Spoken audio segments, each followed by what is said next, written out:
Hello everyone, स्वागत है आप सभी का एग्जाम गुरु यूट्यूब चैनल में। दोस्तों, इस वीडियो में मैं आपको बीपीएससी 7वें चरण के शिक्षक बहाली परीक्षा 2023 के लिए प्रीवियस ईयर के क्वेश्चन पेपर का डिटेल्ड सॉल्यूशन करवाने वाला हूं। यह क्वेश्चन पेपर बीपीएससी के द्वारा पिछले साल पूछा गया था और जैसा कि आप सभी को पता है कि 7वें चरण की जो शिक्षक बहाली है वो भी बीपीएससी के द्वारा ही करवाया जा रहा है। तो जो एग्जाम पूछे जाएंगे और एग्जाम पूछने का जो पैटर्न रहेगा वो बिल्कुल आपके बीपीएससी के प्रीवियस ईयर के एग्जाम पर ही बेस्ड होंगे। सो इस वीडियो को देखने के बाद आपको कंप्लीट आइडिया लग जाएगा कि अलग अलग सब्जेक्ट में किस लेवल के क्वेश्चन पूछे जाते हैं, कौन कौन से टॉपिक से किस प्रकार के क्वेश्चन आ रहे हैं, ताकि उसी अनुसार से आप इस बार की अपनी तैयारी आगे कंटिन्यू कर सको। इसके पहले दोस्तों मैंने 2 और प्रीवियस ईयर का पेपर अपलोड कर रखा है, तो अगर आपने अभी तक वो वीडियो नहीं देखा है तो चैनल के प्लेलिस्ट में जाकर देख सकते हो। और वीडियो स्टार्ट करने से पहले दोस्तों, जितने भी लोग इस चैनल पर अभी जुड़े हैं, अगर आपने अभी तक एग्जाम गुरु चैनल को सब्सक्राइब नहीं किया है तो इसे सब्सक्राइब कर इसके बेल नोटिफिकेशन को ऑन कर लें, जिससे कि आगे आने वाली सारी वीडियोज की नोटिफिकेशन आप तक सबसे पहले पहुंचती रहे। चलिए दोस्तों, आज का वीडियो स्टार्ट करते हैं। तो आज का पहला क्वेश्चन है कि भारतीय संविधान के अनुच्छेद 14 में लिखा हुआ कानून के समक्ष समानता किस देश के संविधान से लिया गया है। दोस्तों, हमारा जो संविधान में अनुच्छेद 14 है वो यह कहता है कि कानून के नज़रों में सारे नागरिक समान हैं। जो यह आपका संविधान का पार्ट है वो लिया गया ब्रिटेन के संविधान से, यानी कि ऑप्शन नंबर ए इस क्वेश्चन का बिल्कुल करेक्ट आंसर है। इसके बाद दूसरा क्वेश्चन है, भारतीय संविधान को बनाने में टोटल कितने दिनों का समय लगा था। दोस्तों, भारतीय संविधान को बनाने में 2 वर्ष 11 महीने और 18 दिन लगे थे, यानी कि जो सी ऑप्शन है वो इस क्वेश्चन का बिल्कुल राइट आंसर है। आप एक बार कमेंट करके बताना दोस्तों कि भारतीय संविधान सभा का जो अध्यक्ष बने थे ना, वो किन्हें बनाया गया था, जो संविधान सभा के प्रारूप अध्यक्ष बने थे। इसके बाद तीसरा क्वेश्चन देखिए, राज्य का मंत्रिपरिषद सामूहिक तौर पर किसके प्रति उत्तरदायी होता है। दोस्तों, राज्य का जो मंत्रिपरिषद है वह मुख्य रूप से उत्तरदायी होता है विधानसभा के प्रति, यानी कि सी ऑप्शन इस क्वेश्चन का करेक्ट आंसर है। इसके बाद अगला क्वेश्चन है 4 नंबर, निम्नलिखित कथनों पर विचार कीजिए।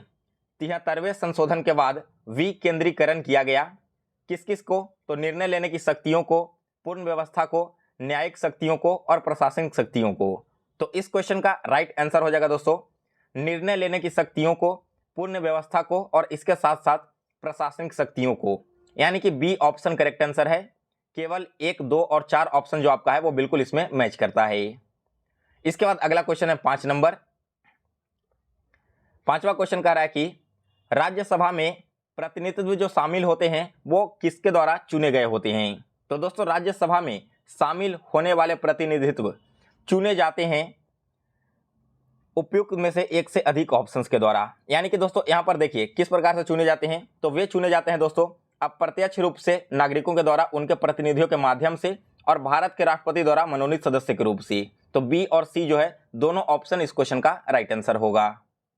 इसके बाद अगला क्वेश्चन है 6 नंबर, निम्नलिखित में से किसका संबंध भारत के सर्वोच्च न्यायालय से है, यानी कि भारत के सुप्रीम कोर्ट से है।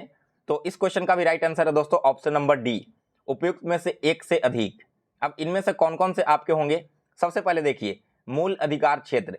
अगर आपका फंडामेंटल राइट्स का हनन होता है तो आप आर्टिकल 32 का यूज करके सुप्रीम कोर्ट में जा सकते हो। इसके अलावा दोस्तों आपकी जो अपीलीय अधिकार क्षेत्र है यह भी आपका किसके अंतर्गत आता है, सुप्रीम कोर्ट के अंतर्गत आता है। तो आपका जो ऑप्शन नंबर डी है वो बिल्कुल करेक्ट हो जाएगा। इसके बाद अगला क्वेश्चन है 7वां नंबर, 73वें संविधान संशोधन अधिनियम के तहत पंचायती राज संस्थाओं में चुनाव लड़ने के लिए न्यूनतम आयु कितना होना आवश्यक है। दोस्तों 73 कॉन्स्टिट्यूशनल अमेंडमेंट हुआ, इसके तहत जो पंचायती राज संस्था है इसमें चुनाव लड़ने के लिए आपकी मिनिमम एज 21 वर्ष की होनी चाहिए, यानी कि ऑप्शन ए इस क्वेश्चन का करेक्ट आंसर है। इसके बाद अगला क्वेश्चन है 8 नंबर, भारत के जिला स्तर पर उपभोक्ता विवाद निवारण के संदर्भ में निम्नलिखित में से कौन सा कथन सही नहीं है। तो दोस्तों इसमें से आपका ऑप्शन नंबर ई करेक्ट आंसर है, उपयुक्त में से कोई नहीं, यानी कि ऊपर में जो आपका ऑप्शन दिया गया है ना वो सारे के सारे करेक्ट हैं। इसके बाद अगला क्वेश्चन है 9 नंबर, एक पंचायत समिति किस स्तर पर एक पंचायती राज संरचना का संचालन करती है। दोस्तों एक जो पंचायत समिति है वो संचालन करती है ब्लॉक स्तरीय निकाय का, यानी कि सी ऑप्शन इस क्वेश्चन का करेक्ट आंसर है। इसके बाद अगला क्वेश्चन है 10 नंबर, निम्नलिखित में से किसे समुदाय विकास के पहले कार्यक्रम के रूप में स्थापित किया गया था? दोस्तों यह स्थापित किया गया था राष्ट्रीय विस्तार सेवा को। दैट मीन्स कि ऑप्शन ए करेक्ट आंसर है। इसके बाद अगला क्वेश्चन है 11 नंबर। SEZ अधिनियम 2005 का मुख्य उद्देश्य क्या है? दोस्तों यह जो SEZ अधिनियम 2005 है, इसका मुख्य उद्देश्य है अतिरिक्त आर्थिक गतिविधियों के उत्पादन करना, वस्तुओं और सेवाओं के निर्यात को बढ़ावा देने का और रोजगार का निर्माण करने का। यानी कि ऑप्शन ए करेक्ट आंसर है। 1, 2 और 3 तीनों के तीनों यहाँ पर ऑप्शंस मैच करते हैं। इसके बाद अगला क्वेश्चन 12 नंबर है। कृषि विपणन प्रणाली में सुधार के लिए भारत सरकार द्वारा अपनाया गया नीतिगत उपाय क्या है? दोस्तों यहाँ पर इसके लिए भारत सरकार के द्वारा जो उपाय सुझाए गए हैं वो उपयुक्त में से एक से अधिक है। अब इसके लिए देखिए यहाँ पर PDS लॉन्च किया गया है, बफर स्टॉक का रखरखाव रहता है और इसके साथ साथ दोस्तों जो आपका MSP है वो तो सरकार की तरफ से तय किया ही जाता है हर साल। इसके बाद अगला क्वेश्चन 13 नंबर है। किस समिति ने प्रतिस्पर्धा अधिनियम 2002 को अधिनियमित करने का सुझाव दिया है? दोस्तों यह सुझाव दिया गया था SVS राघवन समिति के द्वारा, यानी कि बी ऑप्शन इस क्वेश्चन का करेक्ट आंसर है। दोस्तों आपके एग्जाम में समिति से रिलेटेड आपको 2 से 3 क्वेश्चन देखने को मिल सकते हैं मिनिमम। तो आप सभी लोग जितनी भी अभी तक समितियां बनी है उस समिति के अध्यक्ष कौन थे, वो समिति बना किस लिए था और कब बना था, ये 3 चीजें आपको बहुत अच्छे से मालूम होना चाहिए, क्योंकि ऐसा क्वेश्चन BPSC का फेवरेट रहा है। आप इसके 3 साल का पेपर उठाकर देख लो, हर साल ऐसे क्वेश्चन पेपर में देखने को मिल ही जाएंगे। चलिए अब आगे बढ़ते हैं अगले क्वेश्चन की ओर। तो next question number 14th question में आपको सूची 1 को सूची 2 से सम्मिलित करना है। तो देखिए जो धूसर क्रांति है ना वो किससे संबंधित होगा, ये आपका हो जाएगा फर्टिलाइजर से। गुलाबी क्रांति आपका प्याज के उत्पादन से संबंधित हो जाएगा। लाल क्या होता है, टमाटर होता है ना, तो ये आपका टमाटर क्रांति से हो जाएगा। और जो रजत है यानी कि सिल्वर, वो किससे होगा, अंडे से हो जाएगा, क्योंकि अंडे का कलर सिल्वर कलर का होता है। तो इस क्वेश्चन का जो राइट आंसर है वो आपका हो जाएगा ऑप्शन नंबर ए। कौन कौन सा ऑप्शन कैसे मैच कर रहा है वो मैंने आपको मैच करके यहाँ पर दिखा दिया। इसके बाद अगला क्वेश्चन देखते हैं 15 नंबर। निम्नलिखित में से कौन सी पंचवर्षीय योजना मानव संसाधन विकास पर केंद्रित थी? आप सभी को पता है दोस्तों कि जब पंचवर्षीय योजना लागू की जाती थी तो हर साल की पंचवर्षीय योजना यानी कि हर जो 5 वर्ष के बाद अगली पंचवर्षीय योजना आती थी उसका कोई ना कोई एक मुख्य उद्देश्य रहता था या किसी एक पॉइंट पर वो केंद्रित रहती थी। तो दोस्तों यहाँ पर मानव संसाधन विकास पर केंद्रित पंचवर्षीय योजना, तो यह है आपका उपयुक्त में से कोई नहीं, यानी कि प्रथम, तृतीय और पंचम तो इसमें नहीं होगा। तो आप एक बार कमेंट करके इस क्वेश्चन का राइट आंसर बताना। इसके बाद अगला क्वेश्चन है 16 नंबर। यहाँ पर मैं आपको हिंट के लिए दो दोस्तों कि आपका जो सेकंड ऑप्शन है ना वो आपका करेक्ट नहीं होगा, तो करेक्ट ऑप्शन क्या है वो आप सभी को कमेंट करना है। अगला क्वेश्चन देखिए 16 नंबर। भारत के निम्नलिखित में से किस राज्य ने अप्रैल से सितंबर 2022 के दौरान उच्चतम प्रत्यक्ष विदेशी निवेश इक्विटी के रूप में प्राप्त किया है? दोस्तों यह प्राप्त किया है कर्नाटक राज्य ने, यानी कि ऑप्शन ए जो है वो इस क्वेश्चन का बिल्कुल राइट आंसर है। इसके बाद अगला क्वेश्चन है 17 नंबर। 17 नंबर क्वेश्चन कह रहा है कि किस बजट में वित्त मंत्री ने उदारीकृत विनिमय दर प्रबंधन प्रणाली की घोषणा की है? दोस्तों यह घोषणा किया गया है यूनियन बजट 1992-93 के तहत, यानी कि बी ऑप्शन इस क्वेश्चन का करेक्ट आंसर है। इसके बाद अगला क्वेश्चन है 18 नंबर। पंचवर्षीय योजना के उद्देश्य निम्नलिखित में से कौन से थे? दोस्तों आपकी जो पंचवर्षीय योजना होती है इसका मुख्य उद्देश्य क्या हो जाता है? तो यहाँ पर आपका उपयुक्त में से कोई नहीं राइट आंसर हो जाएगा। क्यों? क्योंकि साहित्य आपका राइट आंसर है नहीं, आधुनिकीकरण यहाँ पर है नहीं, सबसे पहले आत्मनिर्भरता है जो कि लेटेस्ट में लॉन्च किया गया है। इसके अलावा विकास आपका सबसे महत्वपूर्ण था। इसके बाद अगला क्वेश्चन है 19 नंबर। गरीबी रेखा को निर्धारित करने के लिए कौन सा संगठन सर्वेक्षण करता है? तो देखिए जो गरीबी होती है इसे निर्धारित करने के लिए NSSO के द्वारा सर्वेक्षण किया जाता है। ऑप्शन नंबर ए जो है वो इस क्वेश्चन का बिल्कुल राइट आंसर है। इसके बाद अगला क्वेश्चन है 20 नंबर। भारत का व्यापार संतुलन जिसमें माल और सेवाएं शामिल है दिसंबर 2022 के लिए कितना है? तो दोस्तों यहाँ पर दिसंबर 2022 के तहत -11.98 अरब अमेरिकी डॉलर है। इसके बाद अगला क्वेश्चन है 21 नंबर। वर्ष 2020 से 22 के लिए सबसे कम महिला कार्यबल भागीदारी दर कितने प्रतिशत पर बिहार में दर्ज की गई है? तो यहाँ पर दोस्तों यह दर्ज किया गया है 4% ग्रामीण क्षेत्रों में और लगभग 6.5% शहरी क्षेत्रों में। इसके बाद अगला क्वेश्चन है 22 नंबर,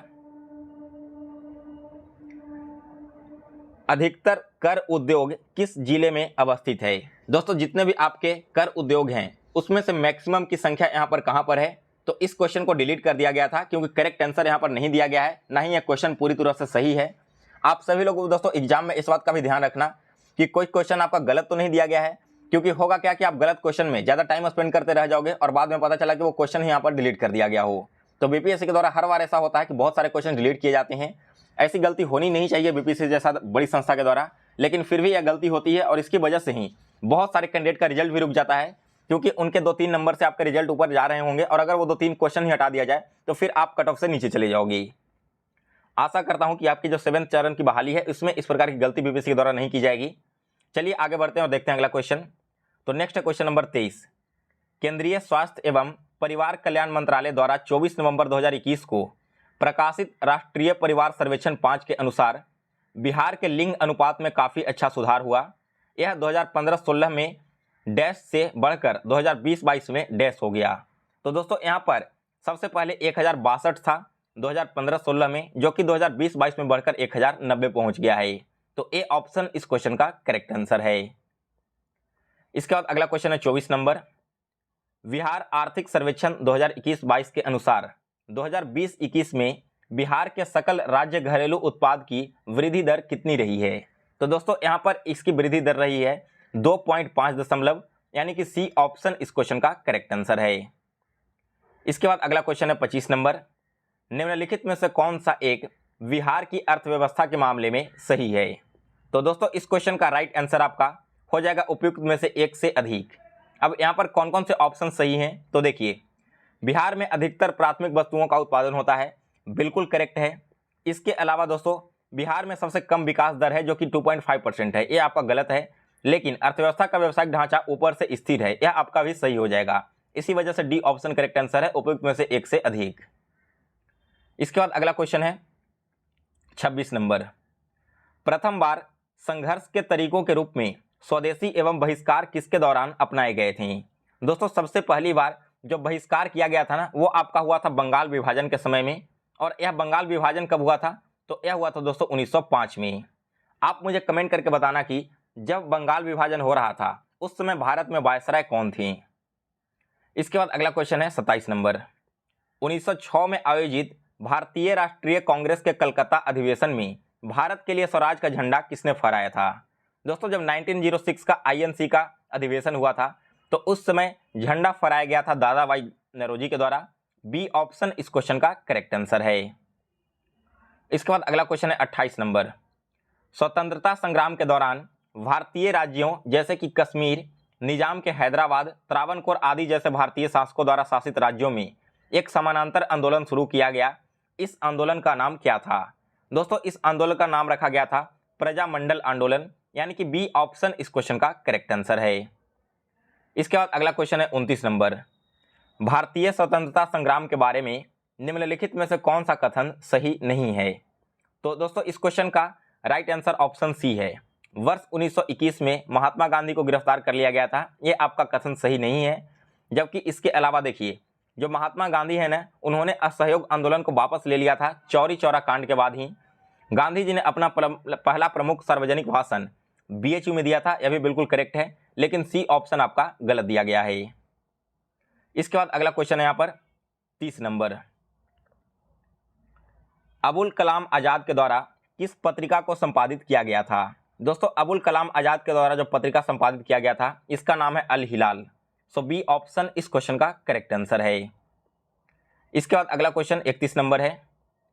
19वीं शताब्दी के अंत में इतिहास के अध्ययन ने भारत में राष्ट्रीयता की भावना पैदा करने में किस प्रकार की मदद की। दोस्तों देखिए, जो 19वीं शताब्दी के अंत में जो इतिहास के अध्ययन है, यह मुख्य रूप से मदद किया था यहाँ पर एक से अधिक ऑप्शंस को। तो यहाँ पर कौन कौन से ऑप्शन करेक्ट होंगे। इतिहास की पूर्ण व्याख्या करके और अंग्रेजों के द्वारा भारतीय को पिछड़ा, आदिम और खुद पर शासन करने में असमर्थ के रूप में चिन्हित करने का खंडन करके, यह बिल्कुल करेक्ट आंसर है। इसी का खंडन किया गया, तभी सभी लोग एकजुट होकर इसके खिलाफ आंदोलन शुरू किए। इसके बाद अगला और आपका क्या राइट आंसर होगा। भारत और गौरवशाली अतीत के बारे में लिखकर और लोगों में उनकी उपलब्धियों पर गर्व करने को आग्रह कर। तो दोनों ऑप्शन आपका करेक्ट आंसर है। इसके बाद अगला क्वेश्चन है 32 नंबर, नगरों में असहयोग आंदोलन के संबंध में निम्नलिखित में से कौन से कथन सही नहीं है। तो देखिए दोस्तों, जो नगर में असहयोग आंदोलन हुआ था वहां पर हजारों छात्रों ने सरकारी नियंत्रण वाले स्कूल को छोड़ दिया, प्रधानाध्यापकों ने, शिक्षकों ने इस्तीफा दे दिया और वकीलों ने अपनी प्रैक्टिस छोड़ दी। तो यहाँ पर ये वाला ऑप्शन आपका गलत है। इसके अलावा जो आपका फर्स्ट और सेकंड ऑप्शन है ना, जैसे कि आंदोलन में केवल उच्च जातियों और अमीरों ने हिस्सा लिया, प्लस मद्रासों की जस्टिस पार्टी द्वारा भी काउंसिल के चुनाव का बहिष्कार किया गया, दोनों ऑप्शन आपका करेक्ट है। तो इस क्वेश्चन का राइट आंसर हो जाएगा दोस्तों ऑप्शन नंबर सी, केवल ऑप्शन ए और ऑप्शन बी इसका बिल्कुल राइट आंसर हो जाएगा। इसके बाद अगला क्वेश्चन है 33 नंबर, एक सन्यासी जो फिजी में एक गिरमिटिया मजदूर के रूप में काम करने के बाद उस जिले में अपनी पीठ पर तुलसीदास रामायण की एक प्रति लेकर आया था, जिससे वह ग्रामीण श्रोताओं को छंद सुनाता था। यहाँ पर किस किसान नेता का जिक्र किया जा रहा है। तो दोस्तों इस किसान नेता का नाम था बाबा रामचंद्र, यानी कि जो सी ऑप्शन है वो इस क्वेश्चन का बिल्कुल राइट आंसर है। इसके बाद अगला क्वेश्चन है 34 नंबर, ऑल इंडिया हरिजन संघ की स्थापना 1932 में किसके द्वारा की गई थी। दोस्तों ऑल इंडिया हरिजन संघ की स्थापना 1932 में महात्मा गांधी के द्वारा किया गया था, यानी कि बी ऑप्शन इस क्वेश्चन का करेक्ट आंसर है। इसके बाद अगला क्वेश्चन है 35 नंबर, 20 फरवरी 1947 को प्रधानमंत्री इटली ने भारत से ब्रिटिश शासन को कब तक वापस लेने की घोषणा की थी। दोस्तों यह घोषणा किया गया था कि जून 1948 तक वे अपनी पूरी शासन को वापस समेट लेंगे भारत से। इसके बाद अगला क्वेश्चन है 36 नंबर, स्वराज दल की स्थापना बिहार में किसके द्वारा की गई थी। दोस्तों बिहार में स्वराज दल की स्थापना की गई थी श्री कृष्ण सिंह के द्वारा, यानी कि ए ऑप्शन इस क्वेश्चन का करेक्ट आंसर है। और दोस्तों बिहार के पहले मुख्यमंत्री कौन बने थे, तो इनका नाम भी था दोस्तों श्री कृष्ण सिंह। इसके बाद अगला क्वेश्चन है 37 नंबर, नमक सत्याग्रह के दौरान बिहार के लोगों ने नमक बनाने के साथ साथ सरकार के विरुद्ध किस कर का विरोध करने का विकल्प चुना था। देखिए दोस्तों इस आंदोलन के समय जो आपका विरोध करने का चुना गया था ना, वो आपका उपयुक्त में से कोई नहीं है, क्योंकि यहाँ पर आपकी खेती और नमक दोनों पर विरोध किया गया था बिहार में। तो आपका यहाँ पर और कोई ऑप्शन ऐसा दिया गया नहीं है जो कि आपके क्वेश्चन के अनुसार से राइट होगा। इसके बाद अगला क्वेश्चन है 38 नंबर, श्री कृष्ण सिंह द्वारा गठित बिहार की निर्वाचित सरकार ने फरवरी 1938 में किस कारण से इस्तीफा दे दिया। दोस्तों यह इस्तीफा दिया गया था राजनीतिक कैदियों को छोड़ने के कारण, यानी कि बी ऑप्शन इस क्वेश्चन का करेक्ट आंसर है। इसके बाद अगला क्वेश्चन है 39 नंबर, किसने चंपारण सत्याग्रह के दौरान बिहार में गांधी जी की जान बचाई थी। दोस्तों यह जान बचाया गया था बतक मियाँ के द्वारा, यानी कि ऑप्शन नंबर ए इस क्वेश्चन का करेक्ट आंसर है। इसके बाद अगला क्वेश्चन है 40 नंबर, असहयोग आंदोलन के दौरान किसने बिहार में किसानों की अगुवाई की थी। दोस्तों जब आपका नन कॉपरेशन मूवमेंट चल रहा था, यानी कि असहयोग आंदोलन, तो उस समय बिहार के किसानों की अगुवाई करने का काम किया था स्वामी विद्यानंद ने, यानी कि ऑप्शन नंबर ए इस क्वेश्चन का करेक्ट आंसर है। इसके बाद अगला क्वेश्चन है 41 नंबर, प्राचीन काल में गंगा के दक्षिण क्षेत्र को क्या कहा जाता था। दोस्तों गंगा का जो दक्षिण क्षेत्र है उसे प्राचीन काल में जाना जाता था उपयुक्त में से कोई नहीं के नाम से। इसके बाद अगला क्वेश्चन है 42 नंबर, भारतीय उपमहाद्वीप में लोहे का प्रयोग कब शुरू हुआ था। दोस्तों भारत उपमहाद्वीप में लोहे का प्रयोग जो शुरू किया गया था, इसके बारे में कोई भी ऑप्शन यहाँ पर करेक्ट नहीं है, तो उपयुक्त में से कोई नहीं आपका राइट आंसर हो जाएगा। इसके बाद अगला क्वेश्चन है 43 नंबर, दूसरी शताब्दी के आसपास रचित संस्कृत के शिलालेख के अनुसार सुदर्शन झील एक कृत्रिम जलाशय की मरम्मत किसने की थी। दोस्तों इस कृत्रिम झील की मरम्मत की गई थी रुद्र दमन के द्वारा, यानी कि बी ऑप्शन इस क्वेश्चन का बिल्कुल करेक्ट आंसर है। इसके बाद अगला क्वेश्चन है 44 नंबर, झांसी के पास देवगढ़ का मंदिर है और इलाहाबाद के पास गढ़वा मंदिर में बनी मूर्तियां किस कला के महत्वपूर्ण अवशेष हैं। दोनों इन मंदिर में जो मूर्तियां रखी गई है वे सारी की सारी मूर्तियां गुप्त कला की बनाई गई है, यानी कि ऑप्शन नंबर ए इस क्वेश्चन का करेक्ट आंसर है। इसके बाद अगला क्वेश्चन है 45 नंबर, निम्नलिखित में से किस युद्ध में मुख्य विरोधियों का सही उल्लेख नहीं किया गया है। तो देखिए पानीपत का पहला जो युद्ध है वो बाबर और इब्राहिम लोदी के बीच में हुआ था 1526 ईस्वी में, बिल्कुल करेक्ट आंसर है। हल्दी घाटी का युद्ध हुआ था महाराणा प्रताप और अकबर के बीच में, यह भी आपका क्या है, बिल्कुल करेक्ट आंसर है। लेकिन दोस्तों पानीपत का दूसरा युद्ध ये आपका टीपू सुल्तान और मराठा के बीच में हुआ है, ये आपका गलत है। यहाँ पर किसके बीच में हुआ था? तो पानीपत का जो दूसरा युद्ध है दोस्तों वो आपका बाबर और राजा हेमू के बीच में हुआ था। तो इस क्वेश्चन का राइट आंसर हो जाएगा ऑप्शन नंबर बी। इसके बाद अगला क्वेश्चन है 46 नंबर। दिल्ली सल्तनत के दौरान मुकद्दम या फिर चौधरी पद का इस्तेमाल किसके लिए किया जाता था? दोस्तों मुकद्दम और चौधरी ये जो आपके पोस्ट थे यह मुख्य रूप से गांव के सरपंच के लिए उपयोग किया जाता था, यानी कि सी ऑप्शन इस क्वेश्चन का करेक्ट आंसर है। अगला क्वेश्चन है 47 नंबर। तबकात ए अकबरी जिसने कभी कभी अबुल फजल के अकबरनामा से अधिक विश्वसनीय माना जाता है, यह किसके द्वारा लिखा गया था? इसे लिखा था दोस्तों निजामुद्दीन अहमद ने, यानी कि ए ऑप्शन इस क्वेश्चन का करेक्ट आंसर है। इसके बाद अगला क्वेश्चन है 48 नंबर। इनमें से किस प्रसिद्ध शासक ने अपनी माता के नाम पर विजयनगर के पास नागालपुरम की एक उपनगरीय बस्ती की स्थापना की थी?